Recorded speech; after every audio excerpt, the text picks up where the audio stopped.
good morning there. This is the Novi with another KBW BIBX. I hope you're having a great time. And I hope specifically that some of these courses and classes have actually helped you, guide you in understanding a few different things about yourself. So again, we try to show you that it's perfectly possible to run a business from your vehicle. The better the vehicle, I'm going to tell you, these Teslas are phenomenal. But that's a whole different story. This is the other Tesla that I have. Most of my team has Teslas now.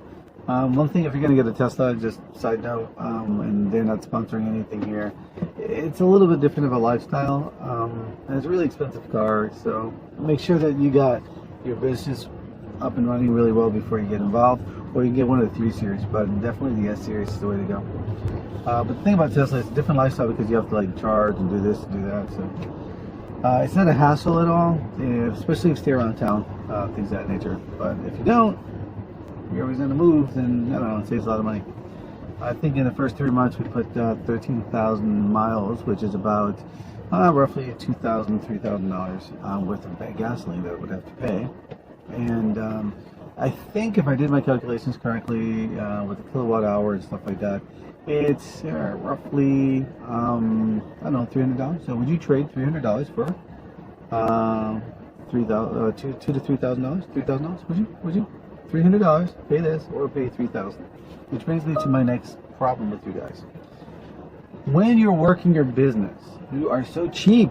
And here's why. I'm going to tell you why.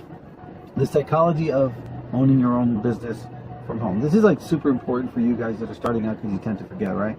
As soon as that bill comes in, as soon as something happens that you have to pay a little extra money, the first thing you do is you sabotage your business. Why is that? I don't know, but I can go through some explanations that hopefully will help you. Number one, you don't make that much money, right? So you're starting out a business, you're trying to do something, you don't make that much money. The problem is not that you don't make enough money, because I'm sure you go party, you go work out, pay for that gym, pay for all these little extra things, having extra meals when you go someplace, right? And some businesses are really, really expensive. Some businesses will actually cost you tens of thousands of dollars. Tens of thousands. What is that? I don't know, $200,000 just to have a name and be part of a franchise, something like that. You don't want that. You don't need that. You're not a corporation that needs to go hire other people to do business. Affiliate marketing, or what we do, right? Self-sponsoring. If you want to become an alliance agent. By the way, I almost forgot because I get so involved in this. This is sponsored by the Dynamic Project, Dynamic Exchange for Social Media, and that kind of helps entrepreneurs online in social media, help them establish a way where they can say, hi, look at this product and I bought this and go buy it from my website, and they are your customer for the rest of your life. Did you know that? Not like Amazon and all these other places. Not they're doing the best they can, but in Amazon, for example, traditional affiliate marketing is either product per product that you get paid, right? So then, once that client goes back to the same store to buy something else, you lose the revenue, or they hold you for 2 weeks, like Amazon does. Thank you, Amazon. 10%, you'll get 10% out of whatever they buy for 2 weeks. Well, how much can you buy in 2 weeks? How much money do you think you're gonna make? What if you can hold your client for a lifetime? For as long as they buy from your website, you make money off of that. That's what I'm trying to get at. That's what we're trying to understand. So let's go back to the first problem. You're cheap, right? So you're really cheap. You don't want to spend money. The truth of the matter is that it's correct for you to be cheap. You want to be cheap. You don't want to spend money where you don't have to, but where you don't have to is the key thing, right? Because where you don't have to is your sodas, your popcorn, going out to the theater, doing all this extra stuff that you really don't need to be doing. That's where you don't have to. Where you have to is to get a good platform. Website, your camera equipment that you're going to use one time, and again, more money. Maybe you could go to Facebook and go to the market and figure out in there if you can afford something that they're selling, stuff like that. Research online, see what someone else is using, whatever, or ask us, we'll help you out. So the point I'm making though is that being cheap is not good in business, bigger business, not affiliate marketing business, right? Because you can get away with everything in affiliate marketing. But in business, I'm going to try to block that out for you, but I can't. It's a beautiful morning, by the way. But in business, for example, you are more criticized for not spending your money wisely. For example, if you need a solution for an IT, for example, for making sure everybody can work, then you have to buy them computers with images and stuff like that. That might cost you a lot of money. But in budgeting, to figure out that you would make so much more money if these people could work. That's big business. A small business like you, all you have to do is the same thing, scale it down. You have to buy yourself the right laptop or the right phone with the right camera. But the problem is that the other industry people selling you the stuff, they're going to turn around and try to sell you something a little bit more than you need, and then you're looking at what everyone else has, and you're like, well, I want that, but the new iPhone is like so expensive. Why buy it? When you can do something with with an Android or something, right? So you have to research the camera, the processor, and things of that nature, not just the name of the brand, right? So this is where things kind of change. You need to get the right equipment. You need to do the right business. You need to invest in the right education. You don't need to invest in expensive education necessarily, or at least not until you get to that point. But where does cheap work? Where does cheap not work? So the very first thing in our business is, well, how much does it cost? I'm like, what do you care? This is my behavior to these types of questions. I'm like, well, does it cost money? And I'm like, part of me is saying, I really feel for you. I know I've been in your shoes. I really want to work with you and help you out. But the reality that no one tells you on the back end is when you ask those questions, it's a layered process. This is key. I don't want to hurt your feelings. I don't want to discourage you. I want to encourage you. There's several ways you can encourage somebody. But no one's going to encourage you more than your own experiences and your own understanding of your own life. This is where nobody gets real. And Luna 9, Lexi AI, and L1 are not here to protect you.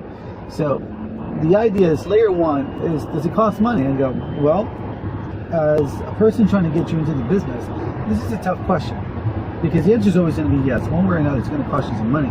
However, if you don't understand how to budget, if you don't understand how to convert your money, and you don't understand that it's an investment in time more than the investment in money, then it's a lost cause for you to have a business. But here's a problem, right? The paradox. It swings the other way. If you don't get a business in the future, how are you going to feed your family or defend yourself and get the things you want, or be able to go out there and have a good time? A real good time. One that you don't have to worry about Monday morning and having to pay for it. That kind of good time. So how do you do this if you have that mentality? So the answer is yes, it's going to cost you money. Here's the question is, how much money is it going to cost you, and how are you going to make that money back, and in what time? This is a question that you should be asking. But then again, if you're asking this question, you probably have your own business. So there's a little bit of a paradox. The novice people coming into the business, such as you, are going to be saying something like, does it cost money? And the answer is yeah, sure, it costs money. So what? Everything costs money. Going to work costs money. And you still do that, right? Pay for things. Taxes. The taxes that they're taking out of your paycheck, for example, cost you money just to go to work. So an old man once said, not an old man, I'm sorry, a vagabond or a bum, whatever you want to call him, politically incorrect, right? A homeless person, said, you know what? I pity you, to the rich Wall Street guy. He goes, why? He goes, well, I get in the morning, up in the morning, and I don't owe anything. You owe everybody so much money that you make, but you're so much in the negative because you're always owing people. I'm like, what a paradox. But at least you're owing in style, right? I don't know. Take it the way you want to. It's just really weird the way perspectives work for me. So my point being is, you need to learn how to budget your money. You need to know that you are going to spend money, and you need to give yourself a timeline where you're going to make that money back. You need to put together a system of making that money back right away. Now, the initial investment, knowledge, setting up, things of that nature, that's cost of opening a business. So, and then there's cost of maintaining a business. How much will it cost you to maintain? All these things are sort of deductible by the IRS, so you can get some money back from your paycheck. Another reason why you should have a good job while you're doing a business. If you don't have a good job while you're doing a business, then up front what you should do is learn what you're going to do the moment you flip the switch and pay the bill. So I know our business, for example, is really, really super inexpensive, and if you would get yourself just 1 or 2 customers, the business is actually free, because you're just going to move that product from where you're going to get it all the way to your client, and the business all of a sudden becomes free. It was a genius idea that our team members and the people that we work with put together, and then you can get up to 3 streams of income by just selling like 1 product, which is really cool, or being in the business. Really cool stuff. Not a lot of people have that, so we really have a little bit of a benefit there, and it allows us because we're in that benefit category, it allows us to understand how to comprehend how to move money from one place to another. So really quick, being cheap is going to cost you everything. Another thing that I've read in some more famous articles by famous writers, mentors, if you will, that deal with business, is that when you first start out, you're so used to doing it yourself. Now, some people say that doing yourself is because you yourself want to control everything. I go, well, what if you don't have the money to start a business like that? Well, yeah, you're gonna have to do everything yourself. Once again, disclaimer: in our side of the fence, we work as a team. So it doesn't matter how much money you have or how little money we have. We actually help build your system with you, for you, in certain cases. But you still got to put in the equity of time, effort, and the initial